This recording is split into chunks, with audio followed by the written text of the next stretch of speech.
I am going to go back. An organizer of today in the office, I got to go run our chapter meeting in here. We do it hybrid, but yeah, no, I'm working with all the time. Just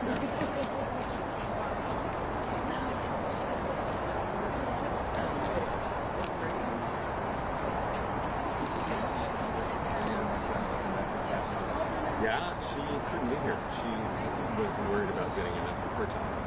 About her boss. And Maggie's here.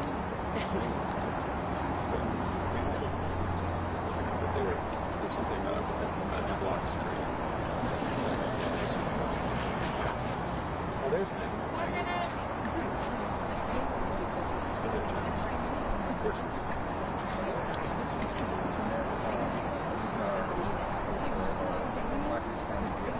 Oh, okay. And like with the speakers, anyone who does want to give help with any questions, feel free to sort of engage. That's the link. Thanks. So we'll just do one. You're not going to be able to. Love seeing us again after all the pictures. Yeah. All right, 10 seconds. Yep. Seconds. Russell. All right.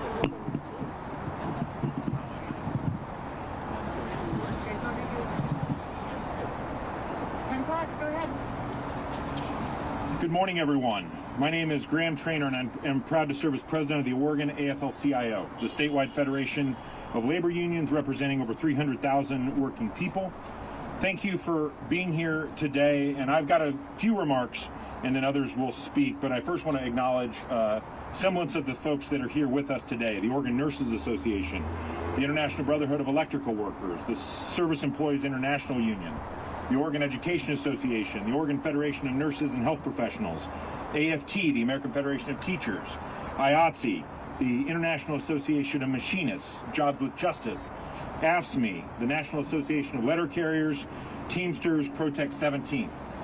And this is just a semblance of some of the union members that came together last Saturday afternoon on a clear winter day, when we were right here, actually right there, for a rally with more than 20 unions and thousands of union members, their families, and neighbors gathered here for a peaceful rally against ICE aggression in our communities and to honor the memories of Alex Preddy, a Veterans Administration nurse and union member, and Renee Nicole Good, a mother of 3 who loved to sing and write poetry, who were killed by masked federal agents in Minneapolis. Families, children, elders, people with disabilities, the diversity of Oregon's working class were here in solidarity. We started right there. We marched down this street behind us and went towards the ICE facility. Then, in unity, in the broad daylight, we peacefully marched by the ICE facility and clearly posed no threat. Then suddenly, without warning or giving people enough time to get their families to safety, again, in complete daylight, federal agents aggressively deployed a massive fog of toxic gas on the crowd to the screams of trapped and frightened children and shooting towards this road. The toxic cloud quickly spread over blocks as the wind blew.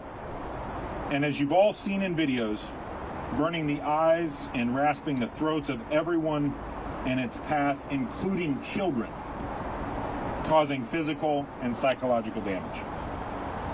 Even under attack, and this is the beauty of Oregon and Oregon's labor movement, the people on the street responded with bravery and kindness, helping each other get out of danger and calmly walking to safety. Federal agents are clearly escalating their tactics, shooting both bullets and chemicals against protesters across the country. And today, we are here to say that we will continue to stand strong, continue to stand together, continue to speak out when our federal government is escalating against our communities. And we will not be intimidated. And we want ICE out of Oregon, out of Portland, and out of our cities and communities around the country. Now we'll hear from a number of individuals who were here during this peaceful daytime protest and march on Saturday. And first is Brian Rutiger with the Service Employees International Union, who was on the scene with his family. Welcome, Brian. Good morning. My name is Brian Rutiger, R-U-D-I-G-E-R. I'm proud to say that I was here on Saturday with my wife and our 2 sons. Like all of you, probably, certainly like my sons, I was raised to believe that we have constitutional and human rights in this country. I was raised to believe that we have the right and the obligation to stand up for our neighbors when they are being harmed, especially when they're being harmed by our government. And, you know, as Graham said, we marched peacefully. I defy anyone to say that there was a threat occurring on Saturday. We marched peacefully down there. My wife and I and our sons and other family members, we were at the corner of Bancroft and Moody. Within minutes of the march arriving there, they deployed flashbang grenades, they deployed tear gas, they were shooting pepper balls at people. And I just want to be clear, I will never forget the look of absolute terror in my kids' eyes when they realized that their government was shooting chemical munitions at them for peacefully protesting.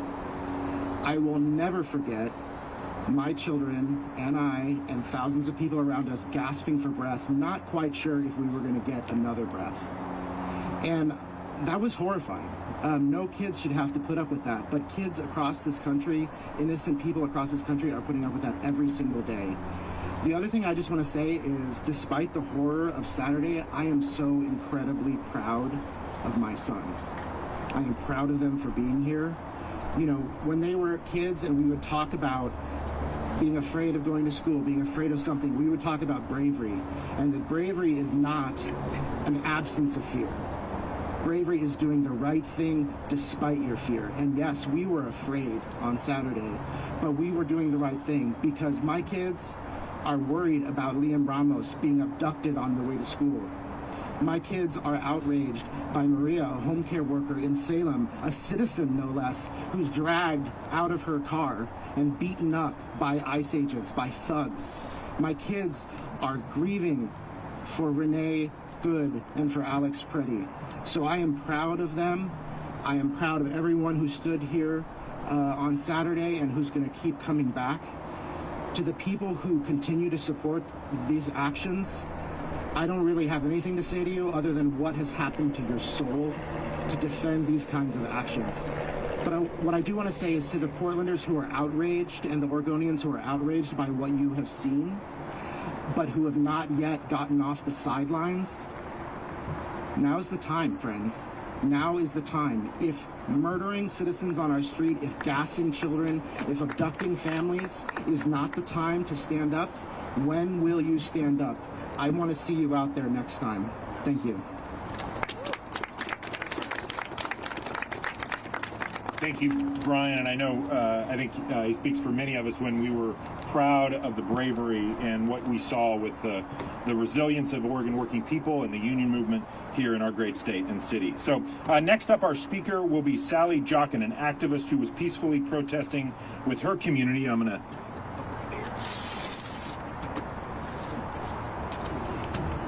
Hi, I'm Sally Jocken, self-employed, 87-year-old. So I don't belong to a union, but I was so impressed that all these unions had organized the demo and march that I had to be there and came down here by myself. And I wasn't planning to go on the march part of it because I have back issues and usually I can't keep up with people who are marching. But I could not resist joining the march with all these wonderful people, all the union people in their shirts and the families with babies and children and dogs and old folks like me. And we all had like our homemade angry signs against ICE, but people weren't thinking of being violent. It wasn't that kind of thing. We were being together, supporting our neighbors and trying to keep all our neighbors safe. And I was at the beginning of the march and was almost down to where the ICE building is when those flashbangs went off. And I've been going to demonstrations for 60 years in 6 different cities, and I have never happened to encounter tear gas before. And I had no idea that it would follow you. This invisible gas follows you when you're trying to leave and get away from it. And it was very painful. But I didn't even start covering my face because I had never experienced it and I didn't know how serious it was. And I have recently had a surgery on my eye. It's healed, but I'm sure it wasn't welcoming tear gas. And I'm sure other people experienced problems that they weren't expecting either. So, as the mayor said, we need to get ICE out of our city. Our city can take care of itself. We don't need unprofessional, badly trained thugs who don't really know what law enforcement is in our city. And I know that Portlanders will keep helping the members of our community and trying to protect everybody from being abused. And the only good thing about the whole experience was the wonderful people with big bottles of water who came running up to me to soothe my eyes, and a young friend that I had met up with and was standing with who led me away when I had shut my eyes and didn't know what I was doing, led me away from the gas. But it took a few blocks to get away from it. I mean, it was really outrageous. Thank you.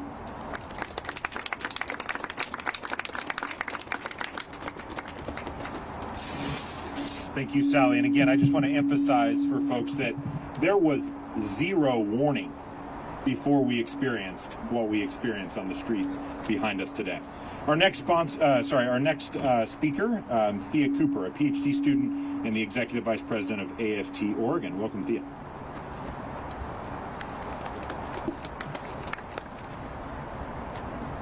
Good morning, folks. So I think it's important. Okay. Thank you. Saturday started out like any labor rally in Portland. It was the same people, and that meant that people brought their families. Union's a family affair. I remember I was carrying the Portland Federation of School Professionals banner with my friend, and we had the AFT Oregon banner in front of us. We could see the facility, but we weren't at the front of the crowd. And we were chanting like we always do. It was normal. And then the flashbangs hit. And I saw the tear gas grenades like rolling. Some of them were like on the roof of the building. And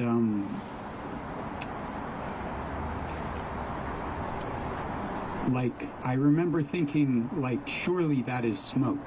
Like, we didn't do anything. But my friend Charlotte was like, that's tear gas, we have to get out of here. And so we started walking back through the crowd, and there were kids, there were people with assistive devices, there were people who had no idea what was going on.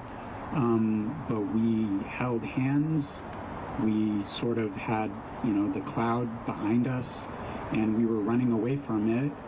We were lucky that we could run. We had our shirts over our mouths, and eventually we got out.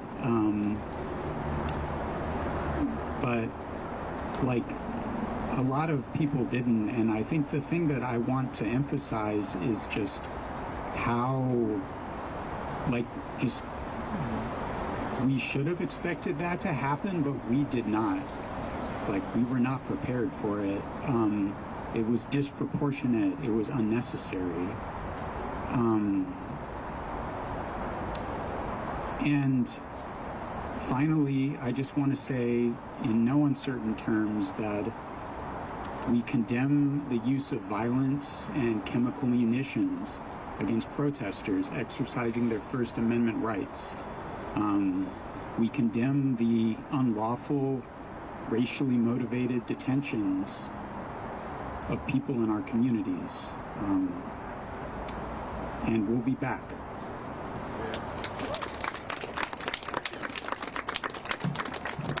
Thank you, Thea.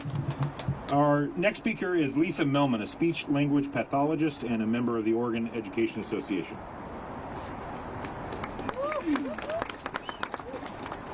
Hello, thanks for the chance to speak. My name is Lisa Melman, and I came to the march on Saturday with a group of friends.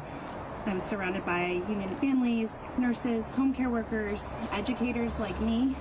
Like they said, I'm a speech-language pathologist with the OEA and the NWEA, and it was a warm, beautiful afternoon. I remember thinking how lucky we were to have such incredible weather that day. There were kids with handmade signs, elders in wheelchairs, people walking dogs, a crowd that was connected, calm, loving, and completely peaceful. It was like a very Portland afternoon. As we turned onto the street near the ICE facility, I remember I was watching someone pull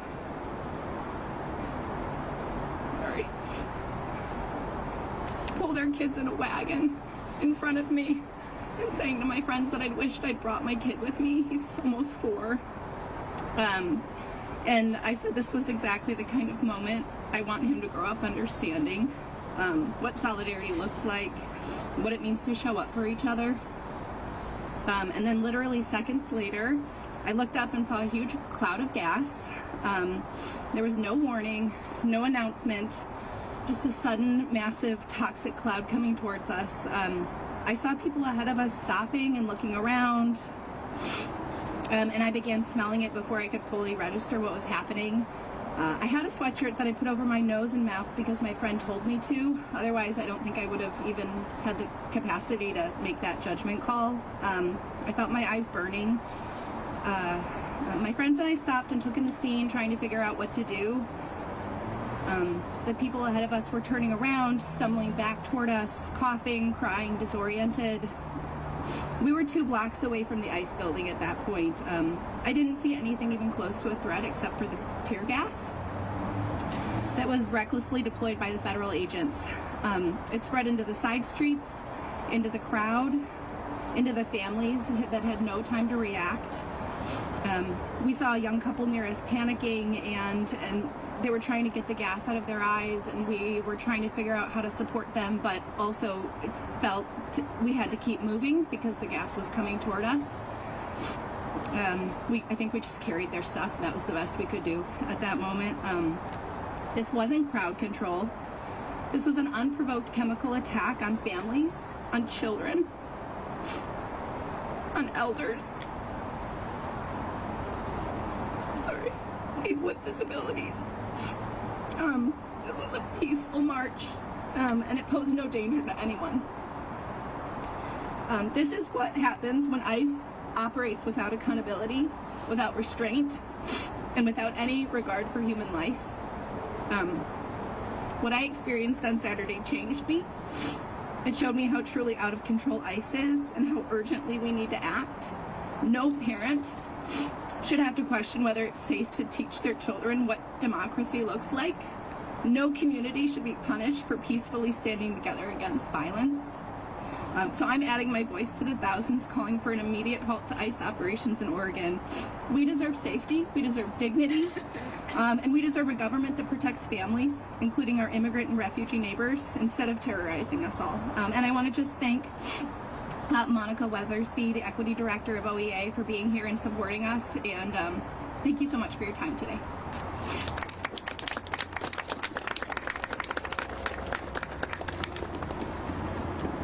Thank you, Lisa.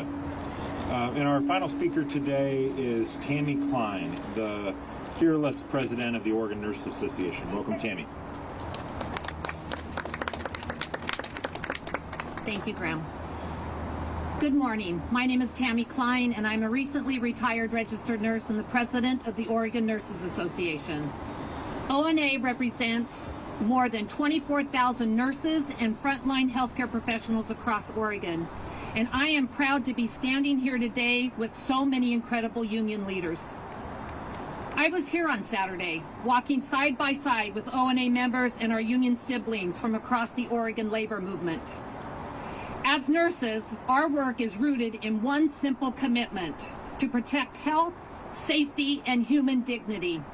Every single day, we show up to care for patients, communities, often in the moment of crisis. That is exactly why what ICE is doing in Portland, across Oregon, and in cities like Minneapolis is so very dangerous. On Saturday, without warning, federal agents deployed military-grade chemical mutations into a peaceful crowd of union members, families, and elders. People had no time to move and no way to escape. I felt the impacts of those chemicals, but perhaps most alarming of all, there were children in that crowd. Children exposed to chemical agents simply because they joined their parents in a peaceful march. This is shameful. This is disgusting, and this is unacceptable. This kind of violence can lead to serious health consequences and lasting mental and emotional trauma. It does not make us safer. Let's be clear, Saturday was not an isolated incident. Across the country, including over the weekend, Eugene, ICE agents routinely use chemical weapons and escalated situations into violence instead of de-escalating them. Their goal is intimidation. Their goal is to silence us. But on Saturday, I also witnessed something inspiring. I saw working families from unions across Oregon standing together. I saw strangers caring for one another, neighbors helping neighbors, and union members protecting other union members. And I saw my colleagues and friends, nurses, treating injured protesters right there in the street. Because when our communities are harmed, we don't look away, we care for them. I also want to take a moment of solemn acknowledgement. Last Saturday, our nursing community was shaken to its very core by the tragic shooting of Alex Preddy, a dedicated ICU nurse who cared for veterans with those serving this community, and whose life was taken by federal agents. We mourn Alex's loss. We stand with his loved ones. We persist in Alex's name and in honor of all those who have been killed by federal agents. Our promise is to keep up this struggle until our communities are safe. Because as Alex showed up, nurses don't back down. We don't stop when a situation gets tough. We don't stop when things get grateful. And we don't stop. We don't mess with nurses. I'm proud to be standing here today with my union siblings from across Oregon. We will not accept a future where materialized federal agents endanger public health, traumatize communities, and attack exercising workers in their constitutional rights. That runs counter to everything we as nurses have dedicated our lives to. So today, we are calling it out clearly and without apology. ICE does not belong in our streets. ICE does not belong in our hospitals. ICE does not belong in our communities. We are not backing down until ICE and federal immigration agents are out of Portland and are out of Oregon. Thank you.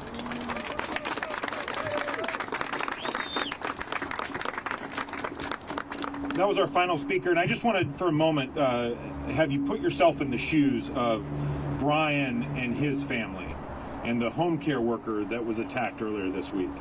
Sally, and activists like her who showed up, even though they're not a union member, but wanted to be a part of something that was powerful. Or Thea and their friends and family that were around them in that horrific experience. Or Lisa and her experience with children around her and the horror. And I would just want to double click on not messing with nurses and what Tammy said. And, you know, now I'm just going to close with a few final comments. We're asking anyone who's experienced tear gas or munitions from Saturday to file a complaint on the Oregon Attorney General's website. I want to finally say this is not okay. That now is the time, as Brian said, for activists and onlookers who've not yet engaged to get engaged. And we want to finally say, ICE, get the hell out of Portland and get the hell out of Oregon. You are making us less safe. This has never been about public safety. Yes. And with that, I'm going to open it up for any questions from the press.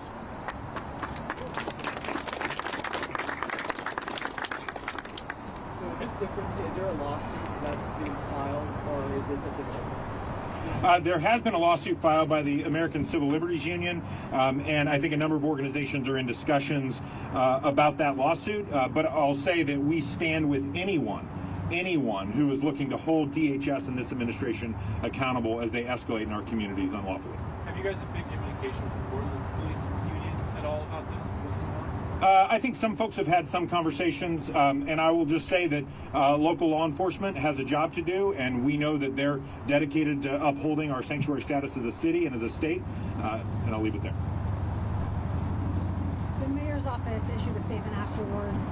Have you guys been in touch with his office? Have you talked with him about the city's push to potentially fine the landowner of the building? I think a number of organizations are in touch with the mayor's office, city, and local leadership, and I would just also double click on what he said about ICE agents. If they still are with ICE, they should resign. What's next? I think a lot of organizations and individuals and rank and file union members are eager for that question and the answer to it. As Brian said, there are a lot of actions to be engaged in. There's a March 28th No Kings rally. There's all kinds of ways that you can find yourself in this struggle. And we encourage rank and file union members, activists, onlookers, folks who just are pissed off, frankly, to find your people in your community and your organizations to engage with. Any other plans for the unions to join together in another event like what was on Saturday? I can guarantee that that will be a part of the future of Portland and Oregon action. Any final questions? Okay, that concludes our program. Thank you all. Can we get a group photo with the speaker standing in front real quick? Are you all good? Do you need any stand-ups with anyone? I'm good. Okay. Appreciate you.